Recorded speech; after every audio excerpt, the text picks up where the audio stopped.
So, like many of the other panelists, I didn't really have an example of what a lawyer was in my young life. It wasn't necessarily something even on my radar to shoot for. I did always know I wanted to be something important. I'll use those quotation marks. I was always kind of one of those, I'll be the first woman president, or I'm going to be a neurologist, or I'm going to be this kind of people. I always kind of like to be in charge. I'm just, a little bit bossy maybe. You can call me leader, you can call me bossy, one of the two. Both are accurate. So I knew I wanted to do something, but I didn't know what I wanted to do when I was younger. And honestly, I leaned really heavily towards, I wanted to be a dentist because I wanted to be able to create my own life where I had that work-life balance. I thought, you'll make good money, you're doing something, that's rewarding, and you have time with your family. That was what I was thinking. And then I took one biology class and I said, no, I hate this, and I like words, and what am I doing? This is not right. And by that time I had changed my major probably 4 times and finally looked at things and thought, I almost have a psychology degree. I've honestly always liked this. For whatever reason, I always kept thinking, oh, that can't be my major. But then I just went with it. It was my major. My major was psychology. My minor was creative writing. And then serendipitously, I ended up at law school. I had really good parents to kind of prep me for law school, even though, again, it was never something that was on my radar. To give you a little bit of background, my dad was the first person in his family to attend college, and I actually think his youngest sister eventually did. But, and he came to BYU, and he got a degree in accounting, and everybody else kind of told him he was wasting his time and spinning his wheels, and look at all the money we're making, and you're just wasting your time. But he told me early on, this is the best thing I did, work hard now so you don't have to work hard your whole life. And I still work very, very hard, but he means like literally. His brothers were digging ditches or working 4 jobs or doing things. Yeah, they were making more money, but they were really working. So that was his advice early on. My mother went back to college when she was 35 years old, and I was 7. She took me to her classes one day because she went to school to be an elementary school teacher. So she brought me to some of her classes, and I saw how everyone there just loved her and thought she was the coolest person. And it made me realize it's just never too late. And even if you don't fit in, and even if it's not traditional, it doesn't matter. As Jennifer said, the time passes anyway. What are you going to be doing in 3 years anyway? Do it if you're thinking about it. The time passes either way. And so with her being that example to me and being a teacher, she always made it very clear all of her kids were expected to go to college. All 5 of us did. Again, not the same boat for my cousins. And I was the last of the 5. I was the accident surprise child that came 8 years off from the rest of the herd. I actually stopped her from going to school the first time she tried to go back because I showed up. And then she went back to 35, like I said. And so there was a lot to compete with. So I just knew, this is something I need to do and I want to do. The other way they prepared me for law school was my mom was always, she went to the University of Utah, she was a Democrat. My dad went to BYU, he was a Republican. They talked at the table a lot. A lot. And most of the time it was funny. I remember one game where the U lost to BYU very narrowly in a football game, and my mom tied a big funeral thing on our door, like a huge funeral parade with like black ribbon, and acted like she was in mourning. And she actually preferred when they won, though, because my dad would get really, really ornery when BYU lost. So it was more fun for her to just make it a big deal when you lost. But and so we would discuss things, and they never fought with each other. They respectfully discussed things from both sides of the table my whole life. So I learned early on, people I love and respect can have different views on the same thing, and they both can have some very valid points to make. So I think that really set me up for law school, because there's people that, you're going to be a better lawyer if you can, yes, you can laser in and focus on your client's side and their case, but if you can also see the logical arguments of the other side, then you can prepare for those arguments and respond to them much, much better. So that was kind of my background. And then when I was coming up on my senior year of college, like I said, I switched to that psychology major. I walked into something kind of like this. It was you're thinking about taking the LSAT course. And I never won anything in my life, and I won a free LSAT test prep class. And so I just thought, well, that's weird. Okay, maybe I should take that free test prep class. And then 2 weeks later at my job, I worked at Southwest Airlines in their call center as a reservation agent. I won a $2,000 laptop computer, which was required for law school, and I just thought, this is super weird, but things are kind of pointing in this direction, and I did well on the LSAT. I ended up getting a job for the test prep course place that taught me and taught some classes, and it just felt right, and that's kind of how I ended up at BYU Law. Unlike some of the people here, I went straight through. I went high school, college, law school.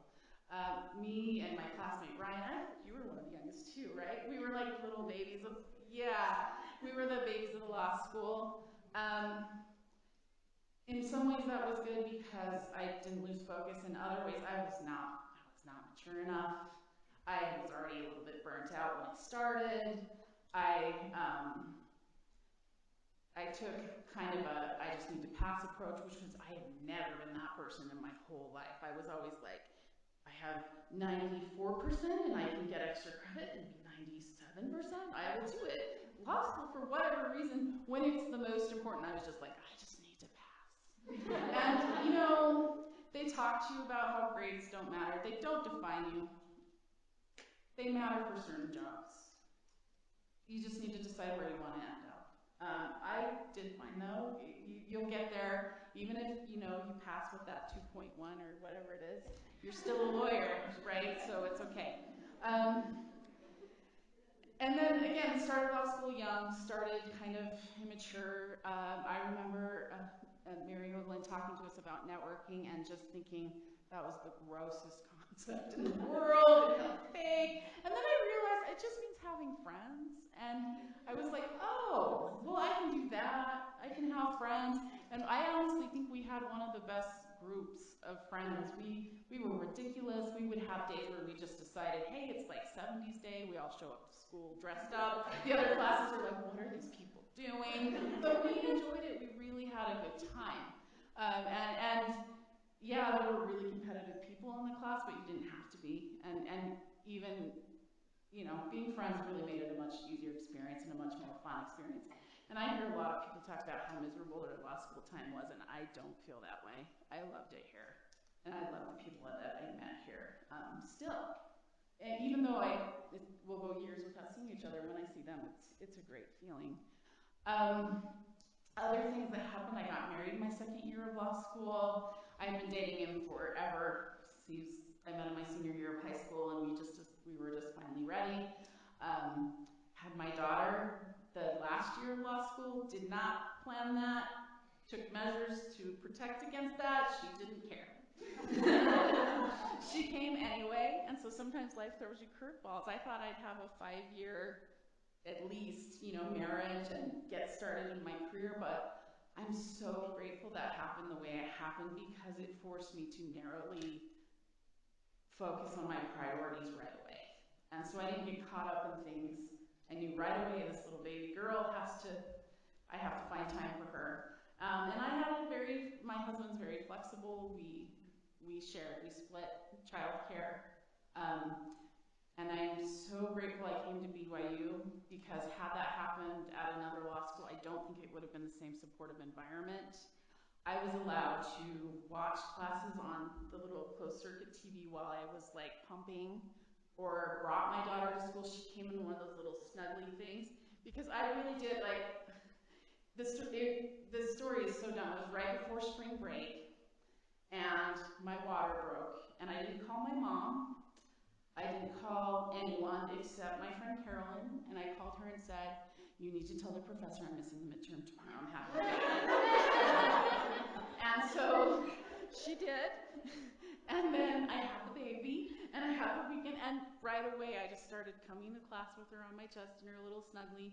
She started crying in Professor Wardle's class. I got up to excuse myself, and he said, "Don't you leave." And I turned around horrified, and he said, "Lawyers need to know how to work under distractions." He said, "You're fine. You stay here, you listen, you don't need to miss this." And it was this dancing, like, kind of mortified, but also kind of grateful. And he was right. You know, life, you're not in this perfect little vacuum, so you do need to learn how to focus when there's distractions. And it was great. It was a great experience, and I'm so grateful.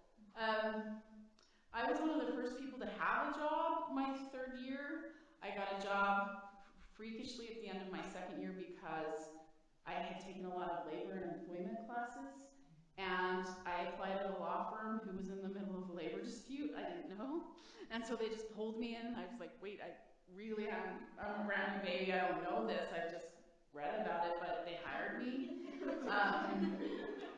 He was one of the first to graduate from this law school. He's in the first class. He told me straight out he had a really hard time with women being lawyers, and he was I had to convince him it was okay.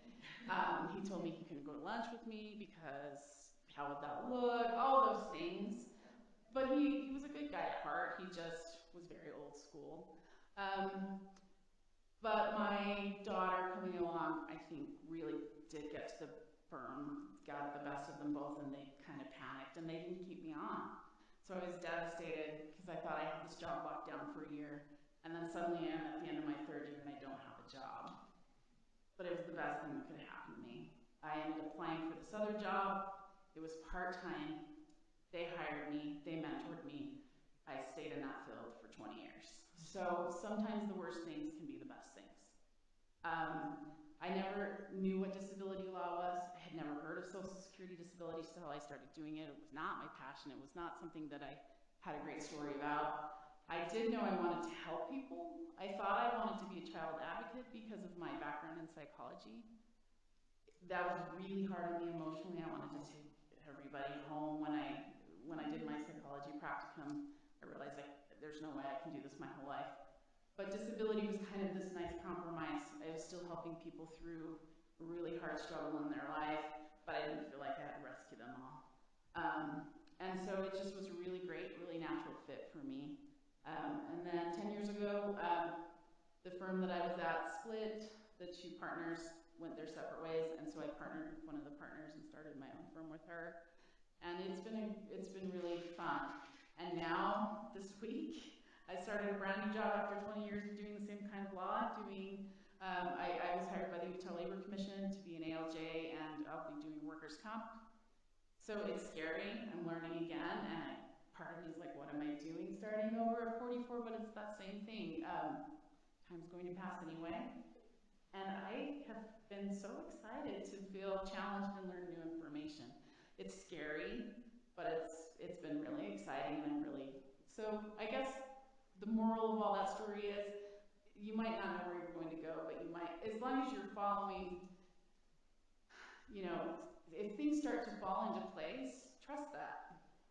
And that's kind of how my whole career has been. Things have kind of pointed me one way, and they've started to fall into place. And if it feels right and you're doing the job, don't worry about the rest of it or what you should be or what kind of law you should do. Just do what feels right to you, and you're going to be a lot happier. Social Security is a super isolated, narrow area of practice, and also I was practicing in Salt Lake, and all my classmates were here in Provo, or actually UIU's crazy because they just everywhere. That's the nice, like, we joked about the Mormon Mafia network, but it is. You can spread all over the place and still have connections. And so I kind of felt when I went to Salt Lake and started practicing at the firm I was at, like, oh, I'm in this little bubble again.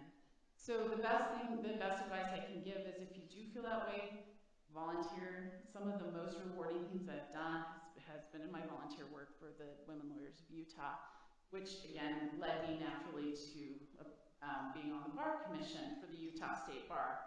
And I've met so many fantastic people through that. And, you know, you might not get financial gain, but you get satisfaction, and you do get other perks. You get travel, you get CLE, you get, you know, it's 100% do it. If you ever get into one, you feel stuck and you feel isolated, reach outside yourself and volunteer and to other organizations.